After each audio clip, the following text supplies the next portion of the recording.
You are listening to the 4-Phase Cycle Podcast with your hosts, Megan and Alex of Zesty Ginger. If you're looking to naturally balance hormones and learn how to work with your body instead of against it, you have come to the right place. As a duo of an integrative MD and a functional diagnostic nutrition practitioner, we use the 4 phases of the feminine cycle in combination with functional lab work to transform the lives of the women we work with.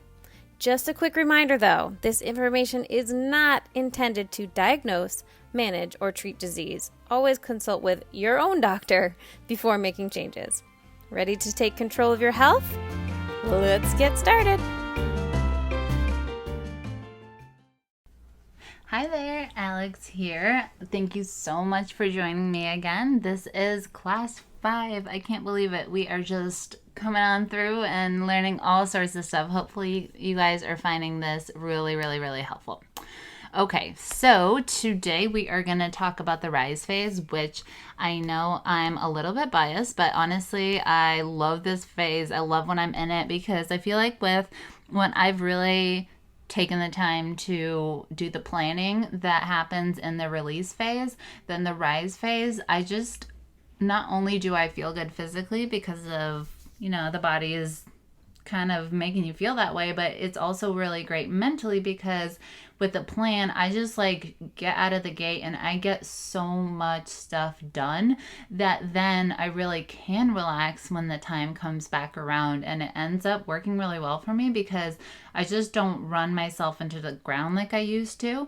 And so this ends up being really fun instead of just another week where I'm trying to do a million things, And so, that's it. You'll hear, I'm going to be excited about this. So, again, I'm going to do a quick overview. So there's 4 phases in the female menstrual cycle.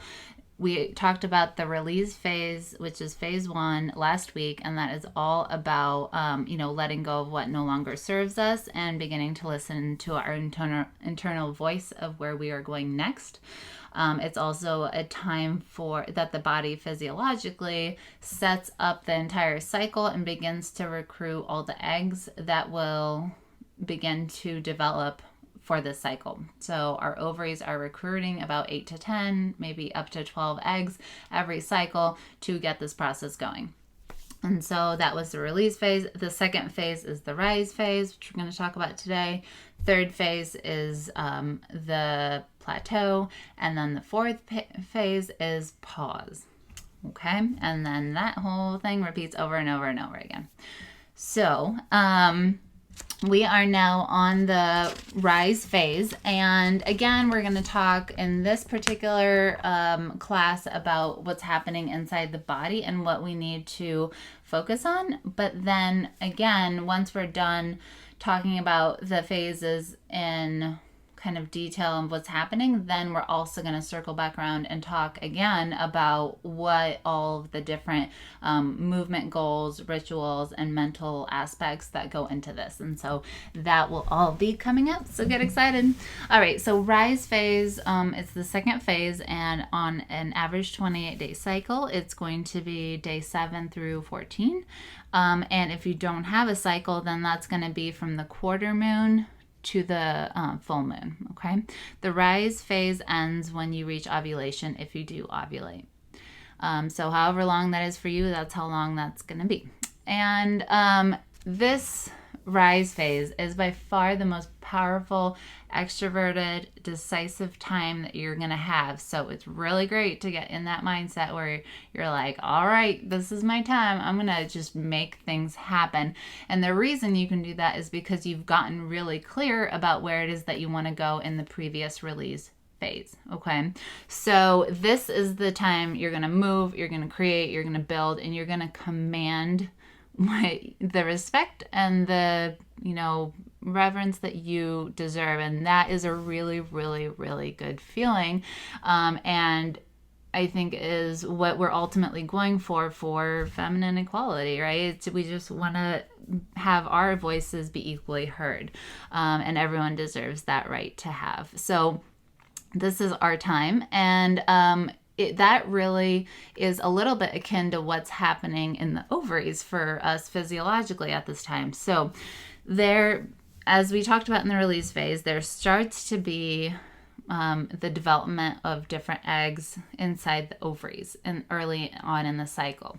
By the time you hit the rise phase, there's going to be one that is going to become the dominant follicle. And that one is going to release signaling hormones back to the pituitary and hypothalamus to say it's time to ovulate. So there's this ongoing communication because, yes, we always hear hypothalamus and pituitary tell the ovaries when to ovulate, but there's also a message that goes back from the ovaries. And that's kind of what happens when the body says, you know what? We're really stressed out right now. We're really undernourished. We're really not fueling our body well, and we really haven't been sleeping.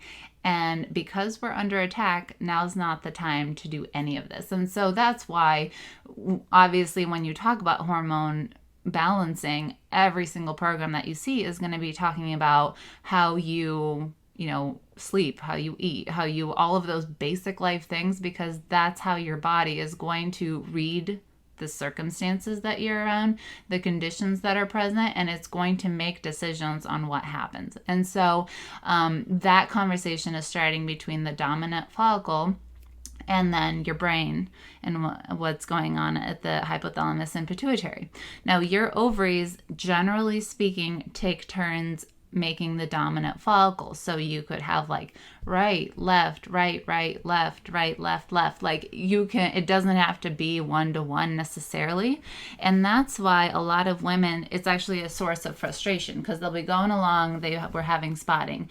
They make a change and the spotting goes away and they're like, great, that's fantastic. And then what do you know? 2 months later, you're back to spotting again.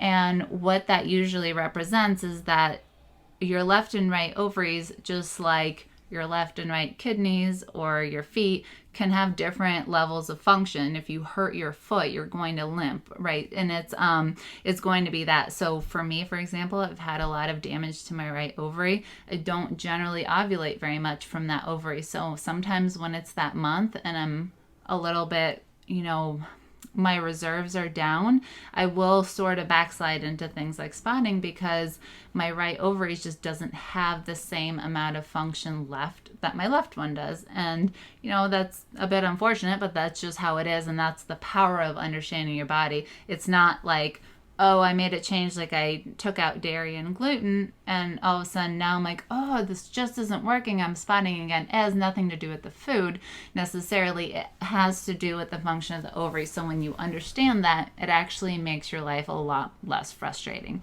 And so that dominant follicle, they will take turns making, and they don't necessarily have to be 1-to-1. So don't be surprised if you have like 3 months in a row that look like one cycle, and then all of a sudden 2 months in a row that look like you have a little bit of a different cycle. So that is really helpful to understand. But so that follicle and that egg will develop, and then once the signal comes out of the pituitary from the LH and FSH, and that's the ovulation test strips. You're actually just looking for that LH surge. That's why it's not a direct measure of ovulation. It only tells you, those strips will only tell you if your ovaries are getting the signal to ovulate. But obviously you don't know by that if you actually ovulated. It ends up being a little bit tricky. The more closer way to know if you actually ovulated is not only testing for that signal, but also going to look on ultrasound before the signal and after the signal and seeing if that follicle ruptured.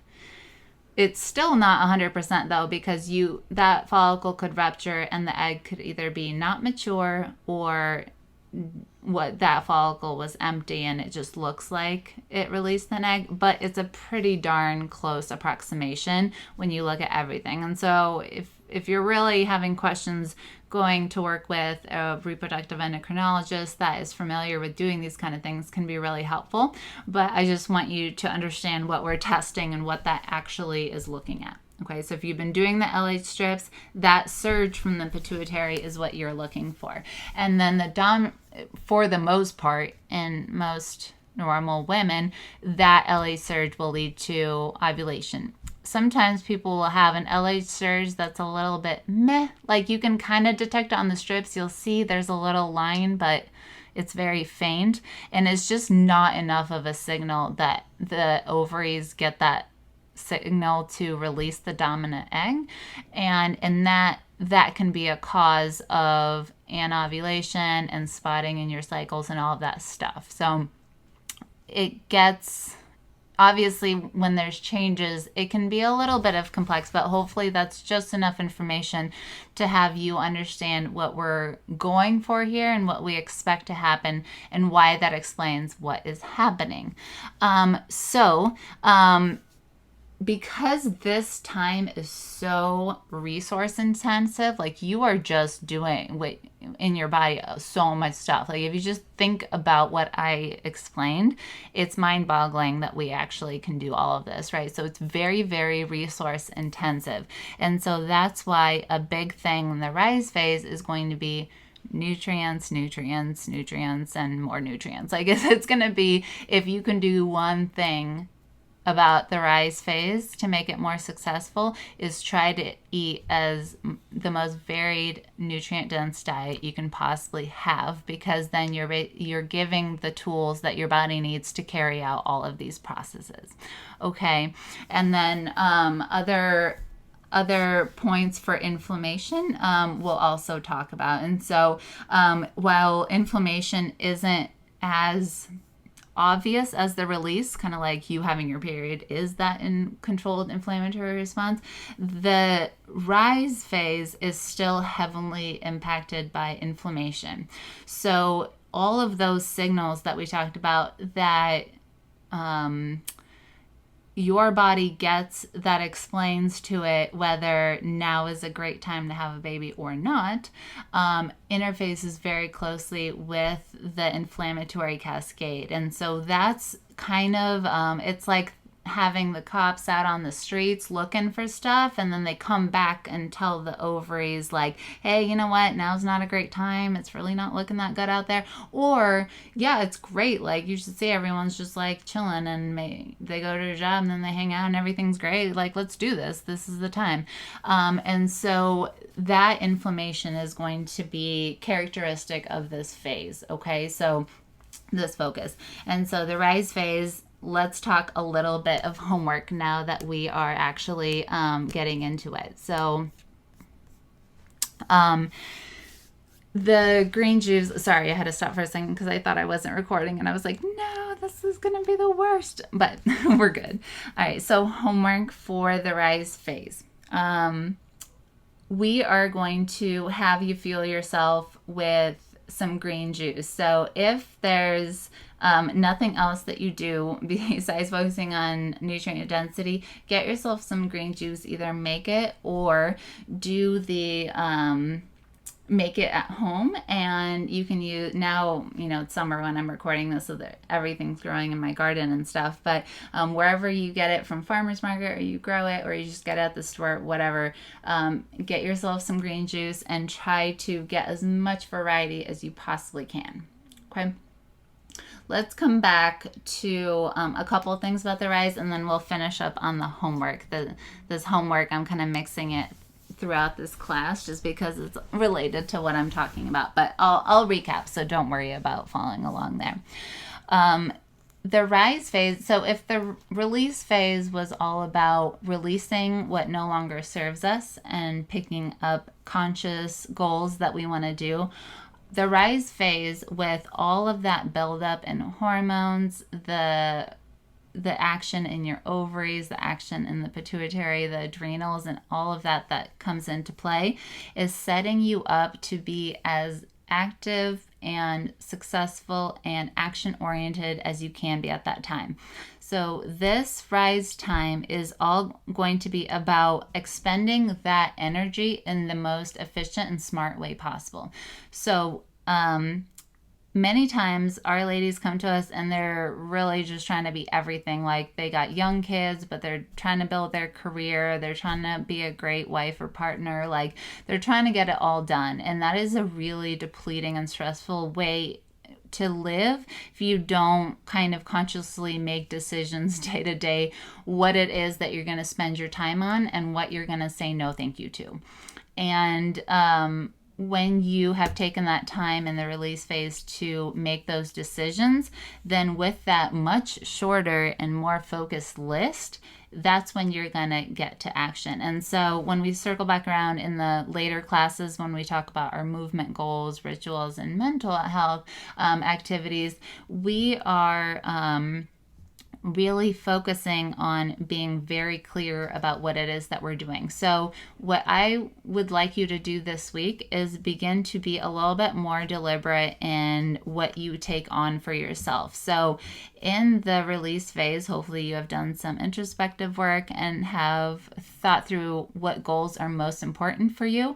And then this phase, what I want you to do is make separate to-do lists based on the different categories of your life. So you're going to have to-do lists that's just for you. This is what you want to get done for yourself and what you want to do. So that'll include things like, I want to work out. I want to stretch every day before bed. I want to, things that fall into things you do for you category.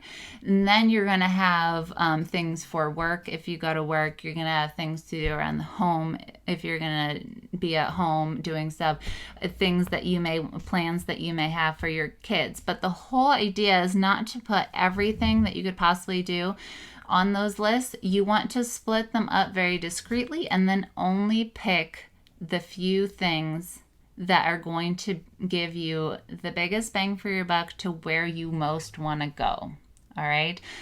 You want to be really honest with yourself on who you're putting that task on there for. So if you're putting on there and you internally realize that I am only doing this because I think I should be doing this, and like there's a lot of stuff that we do that's like that, or you do it because you feel like your in-laws want you to. You feel like your kids are going to judge you if you don't do it. You feel like your coworkers are not going to feel like you're pulling weight. Like whatever it is, make sure that what you're putting on there is actually coming from you, and you see you're the master of the ship, right? So you're going to see how that is all going to unfold as you go forward.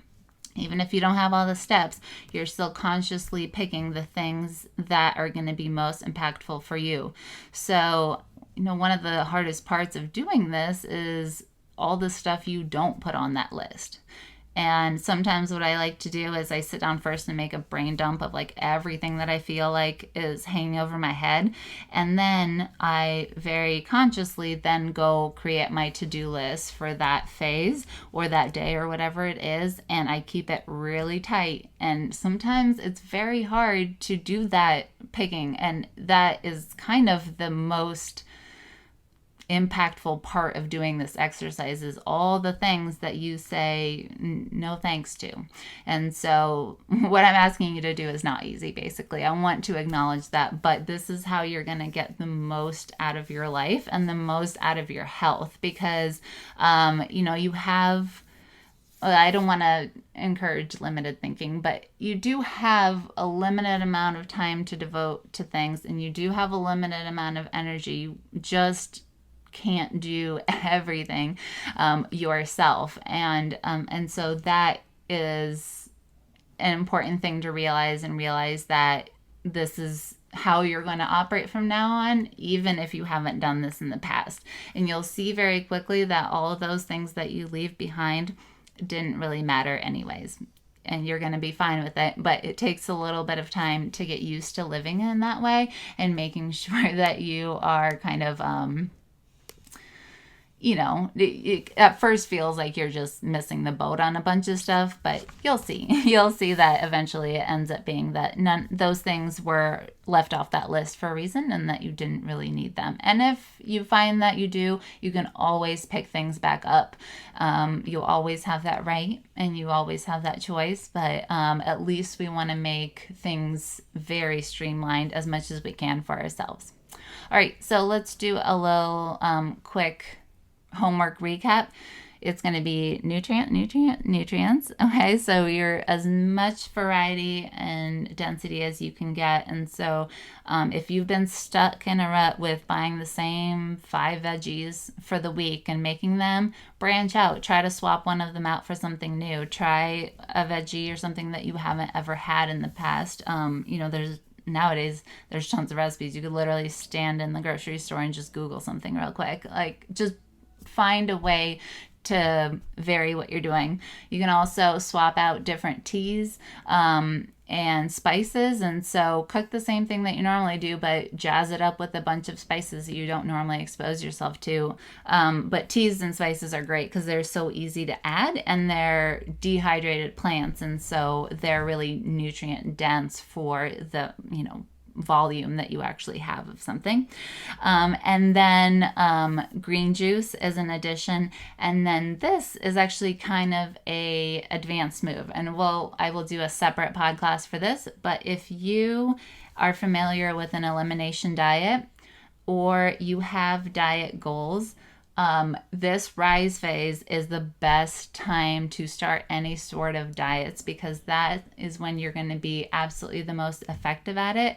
It's when we experience the fewest cravings. It's when we have the most physiologically supported in our decision-making skills and willpower, or those things that we classically call willpower. You basically set yourself up for success with any sort of diet endeavor. And out of all the diets that we think you could possibly do, we believe the most in doing an elimination diet, because instead of finding a diet that someone else told you how to eat, you're finding a diet that works exactly for you right now. And then Megan and I actually repeat elimination diets throughout the year because things change all the time. I can eat way more food now than I could 5 years ago, and even before that when I was a lot more sick than I am now. And so if anything, my food, the foods that I'm able to eat have grown more and more and more expansive instead of more and more restricted, which is what most people end up where they're like, oh, FODMAPs didn't work for me once. Okay, well, I can never eat those again.